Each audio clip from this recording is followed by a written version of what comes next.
বোমা মারছে ব্যাংকের ভিতরে এবং আগুন দেওয়া হয়েছে। ব্যাংকের যে ব্যানারটা আছে এটা পুড়তেছে।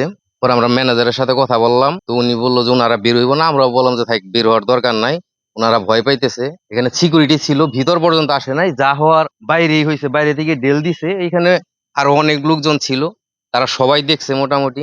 তো তারপরে এগুলা আলামতও ফাইলা রেখে গেছে, বোতল চোতল এগুলা তেল ভর্তি। এখানকার যে ম্যানেজার বা গ্রামীণ ব্যাংকের উনি সাথে সাথেই থানায় ইনফর্ম করছে এবং ওনাদের উপরস্থ কর্মকর্তা যারা আছে এদেরকে জানাইছে। পুলিশ আসছে, আপনারা আসছেন, আপনারা প্রত্যক্ষভাবে দেখতেছেন। এইখানে এসে কাউকে দেখা যায় নাই।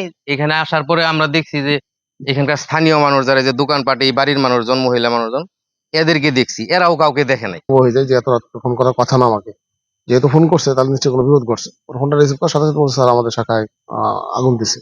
আমি তো পরে বললাম যে কোন জায়গায়, বললো যে না আমাদের সবকিছু মারা ছিল, আমাদের গেটে, মেন গেটে ওখানে শব্দ হয়েছে, আগুন দিছে। তা আমি বললাম কি ধরনের, কি বলছে যে পেট্রোল বোমা। আমি বললাম আপনারা কোথায় ছিলেন? আমার ভিতরে ছিলাম। পরে আমি প্রশ্ন করলাম যে আমার অফিসের ভিতরে কোনো ক্ষতি হয়েছে কিনা। বললো না স্যার, অফিসে ঢুকতে পারে নাই, নাইট গার্ডকে অনেক ধাক্কাধাক্কি করছে, খুলে নাই সে। পরে আমরা বেরিয়ে আসছি, ওখানে গেটে, মেন গেট যেটা সেটা তালা মারছিল, সেখানে পেট্রোল বোমা মারছে। আমি বললাম যে অফিসের ভিতরে কোনো আগুন জানে না, আগুন জানে ভিতরে জানে। পরে বাসের লোকজন আসে, এসে সবাই সেটা নিয়ে পাইছে এবং বললো যে আমাদের সাইনবোর্ডটা, মেন যে সাইনবোর্ডটা, সেই সাইনবোর্ডটা ক্ষতিগ্রস্ত হয়েছে, ধোঁয়ায় কালো হয়ে গেছে।